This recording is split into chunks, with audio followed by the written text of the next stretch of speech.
Terima kasih Anda masih bersama kami. Bagi Anda yang baru saja bergabung, kami hadirkan kembali 3 berita utama hari ini. Setelah 2 pekan, banjir di Jalan Kaligawe Raya Kota Semarang surut. Pemilik toko bisa berjualan kembali. Petugas damkar mengevakuasi seekor ular yang masuk ke rumah warga di Klaten. Ratusan warga mengikuti tradisi kirap budaya dan kenduri dawet umbul kroman di Klaten.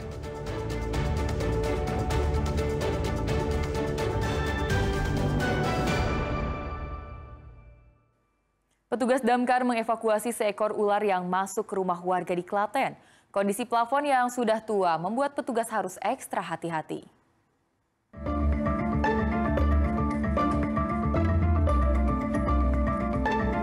Menaiki plafon rumah warga di Klaten, petugas damkar menangkap seekor ular.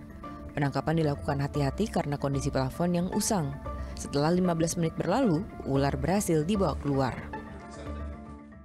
Ya, untuk penanganan tadi kita tetap berhati-hati dikarenakan itu bangunan lama dan plafonnya juga sudah lapuk-lapuk untuk kayu-kayunya. Jadi kita tetap berhati-hati. Terus posisi ular di mana tadi? Untuk posisi ular tetap berada di atas plafon. Sempat berontak saat ditangkap atau gimana? Ya, sempat memberontak. Terus berapa lama proses evakuasinya? Untuk proses evakuasi sendiri berlangsung selama kurang lebih 15 menit. Keberadaan ular ini pertama kali diketahui pemilik rumah saat sedang di kamar mandi. Itu saya dengar desahan, saya melihat ke samping situ, tiba-tiba ularnya ada di atas kepala saya. Saya lari ke sini sambil bawa kayu, tapi ularnya masih sembunyi di atas. Terus? Kronologinya, habis itu saya lemparkan kapur barus. Habis kapur barus saya lemparkan, saya sogrok-sogrok, akhirnya ularnya keluar, naik ke atas itu. Ke atas plafon? Iya, ke atas plafon. Sempat takut nggak Pak tadi? Kalau sih agak takut, tapi kalau mainnya di bawah mungkin ularnya saya nggak takut, cuma dia mainnya di atas. Ular jenis bandotan macan ini tidak berbisa. Ular sepanjang 1,7 meter ini akan dikarantina di markas damkar sebelum dilepas liarkan ke habitatnya. Krisna Agung melaporkan dari Klaten.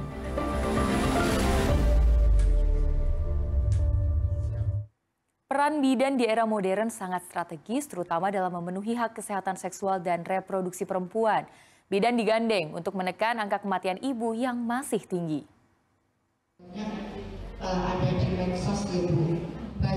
Seluruh bidan di Kabupaten Tegal berkumpul dalam musyawarah cabang 11 Ikatan Bidan Indonesia. Dalam kegiatan ini, bidan didorong untuk berperan dalam menekan angka kematian perempuan Indonesia yang saat ini masih relatif tinggi, yakni 186 per 100.000 kelahiran hidup. Dengan mengoptimalkan peran bidan yang kompeten, ditargetkan pada 2030 angka kematian ibu bisa ditekan menjadi 70 per 100.000 kelahiran hidup. Tapi saat ini masih 186 per 100.000 kelahiran hidup. Sehingga nanti di tahun 2030 di SDGs kita bisa turun lagi harapannya dari pemerintah, yaitu 70.000 per 100.000 kelahiran hidup. Ya, 70 per 100.000 kelahiran hidup. Jadi dengan tema ini dalam rangka untuk bagaimana kita itu bisa menyiapkan perempuan Indonesia dari masa remaja, kehamilannya sehat, persalinannya sehat, sehingga ibu dan janin terus sama generasi penerus ini menjadi generasi terus yang baik. Edukasi terkait reproduksi serta kehamilan dan persalinan dinilai penting dalam menekan angka kematian ibu sekaligus mencetak generasi yang berkualitas. Bidan di Kabupaten Tegal terus berupaya untuk menurunkan angka kematian ibu, untuk meningkatkan kompetensinya, meningkatkan kinerjanya dalam keadaan apapun. Banyak sekali faktor yang mempengaruhi terjadinya angka kematian ibu. Salah satunya yaitu dari pendidikan dari ibu yang hamil tersebut.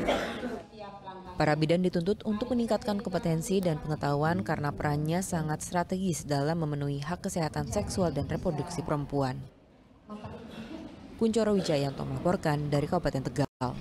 Di setiap kegiatan Ratusan pelajar SMP di Kabupaten Cilacap mengikuti pelatihan ilmu jurnalistik dan belajar tata cara bermedia sosial yang baik. Pelatihan jurnalistik dan media sosial ini meliputi teknik pengambilan visual, cara editing video, hingga penulisan narasi berita yang baik. Bak pewarta sesungguhnya, siswa dari SMP Muhammadiyah 2 Cilacap ini melakukan simulasi peliputan dalam membuat sebuah berita. Lengkap dengan kamera, siswa juga melakukan sesi wawancara dengan narasumber. Kegiatan ini diberikan kepada siswa dalam pelatihan jurnalistik dasar yang diberikan oleh para jurnalis profesional. Teknik dasar yang diberikan meliputi pengambilan objek video, pengaturan tata letak gambar, teknik wawancara, serta cara penulisan naskah berita. Selain itu, siswa juga diajarkan tentang penggunaan media sosial dengan bahasa yang santun dan bijak. Pelatihan jurnalistik dasar ini diajarkan sebagai bekal bagi para siswa dalam membuat konten yang kreatif dan bermanfaat bagi masyarakat luas. Sekarang ini dipercaya bahwa storyteller, orang yang mampu berbicara di dalam media, itu merupakan satu kekuatan yang luar biasa. Bisa merubah mindset, bisa merubah pola pikir masyarakat, dan bahkan bisa merubah keputusan seorang pejabat. Untuk itu, siswa-siswi di era sekarang sangat penting belajar digitalisasi, belajar public speaking, maupun belajar tentang jurnalistik.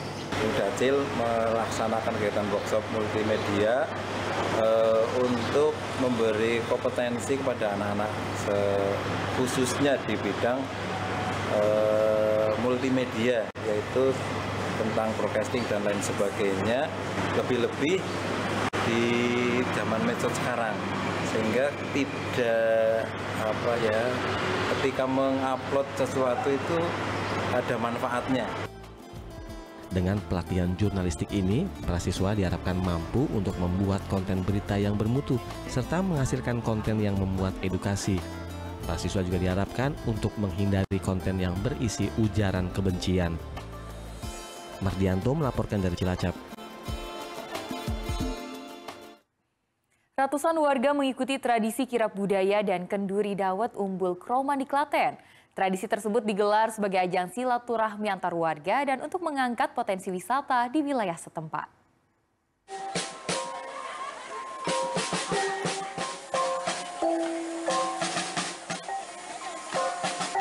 Diiringi musik gamelan, iring-iringan ratusan warga di Desa Meranggen, Kecamatan Jatinom, Kabupaten Klaten, menggelar kirap budaya dan kenduri dawet Umbul Kroman.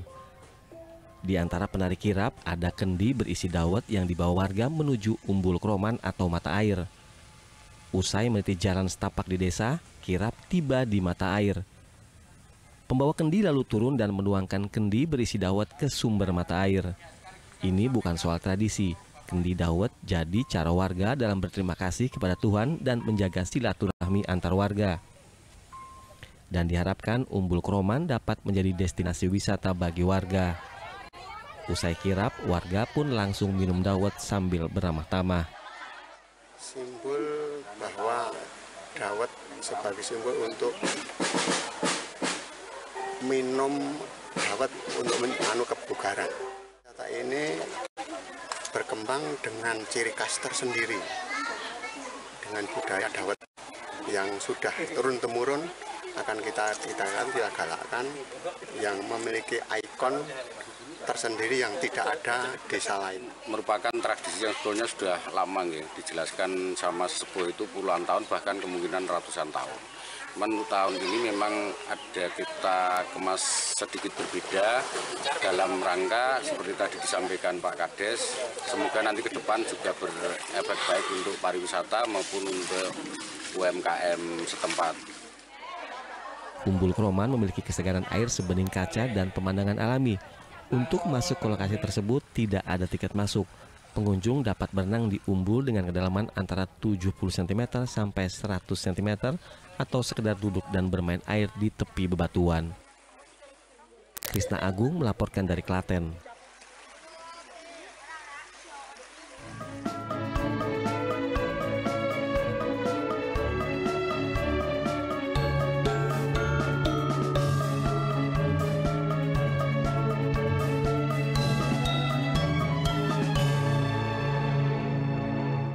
Dan informasi tadi mengakhiri jumpa kita di Berita Jawa Tengah. Jangan lupa pastikan Anda subscribe channel YouTube Liputan 6 SCTV Daerah.